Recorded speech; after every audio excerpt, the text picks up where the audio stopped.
அவர் 100 ஆண்டுகள் ஆதார கல்வி முறை 100 ஆண்டுகளுக்கு முன்பே அந்த சமச்சீர் கல்வியையும் வாழ்க்கை கல்வியையும் அவர் இந்த மண்ணிலே விதைத்து சென்றுள்ளார்கள்.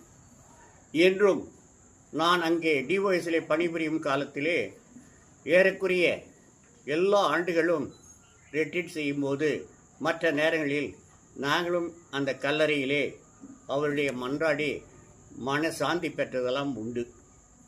அவர் உண்மையிலே இயேசுவினுடைய சீடராக இயேசுடைய பணி வாழ்வை தொடர்ந்து ஆற்றி குறிப்பாக ஏழை எளிய மக்களுக்காகத்தான் அவர் பணியாற்றியிருக்கின்றார். பணக்காரர்கள் நிறைய பேர் இருந்த போதிலும் அதையெல்லாம் அணுகாமல் யாருக்கும் அஞ்சாமல் ஏழை பிள்ளைகளை தேடி சென்று கிராமமாக குதிரையில் சென்று ஏழை மாணவர்களை எல்லாம் கொண்டு அங்கே படிக்க வைத்தார்கள் என்பதை கூற கேட்ட எங்களுக்கு அவ்வளவு மெய்சிலிர்த்து போகிறது.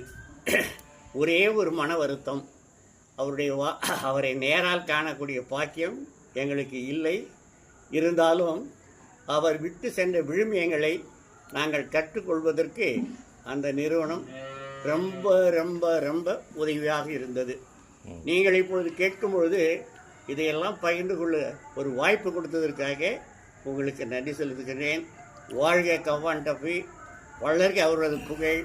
அவர் என்றுமே வாழும் புனிதராகவே இந்த உலகத்தில் வாழ்ந்தார். இப்பொழுதும் புனிதர்கள் கூட்டத்தில் அவரும் புனிதராக இருப்பார் என்பது எனது அசைக்க முடியாத நம்பிக்கை. உண்மைதாங்க ஐயா. ஆனால் நம்ம இப்போ நிறையா கேள்விப்படுறோம் நிறுவனத்தை பற்றி. நானும் அந்த நிறுவனத்தில் படித்த மாணவங்கிறது அந்த அந்த காலம் தவறாமை என்பது அது நம்முடைய வாழ்க்கையில் அது ஒன்றி போய்விட்ட ஒரு விஷயமா இருக்கிறது. அதற்கு அடுத்தது அந்த கல்வி நிறுவனத்தில் தாங்கள் குறிப்பிட்டது போல் நிறைய ஏழை குழந்தைகள், ஏழை மாணவர்கள் படித்து இன்றைக்கு எல்லோரும் பொருளாதார ரீதியாகவும் முன்னிலையில் இருக்கிறார்கள்.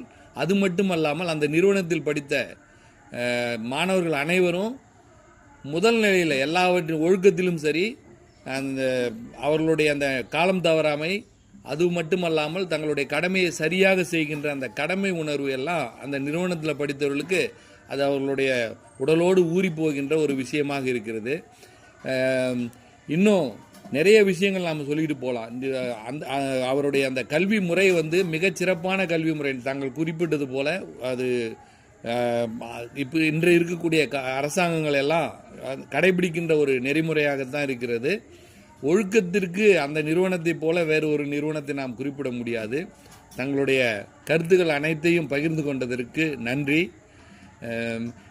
மேலும் அவருக்கு அருளாளர் பட்டம் கிடைக்க நாம் அனைவரும் பிரார்த்திப்போம் என்று இந்த நேரத்தில் கேட்டுக்கொள்கிறேன். வேறு ஏதாவது தகவல் சொல்ல விரும்புகிறீர்களா? திருச்சபையால் அருளாளர் பட்டத்திற்காக நாம் கேட்டுக்கொண்டிருக்கிறோமே தவிர அவர் விண்ணகத்தில் வாழக்கூடிய புனிதர். மகிழ்ச்சியாக இருக்கிறது. அவர் விண்ணகத்திலே வாழக்கூடிய புனிதர்.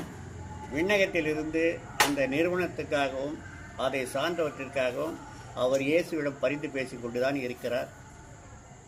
திருச்சபை அங்கீகரித்தாலும் அங்கீகரிக்காவிட்டாலும் அவர் புனிதர், புனிதர், புனிதர்.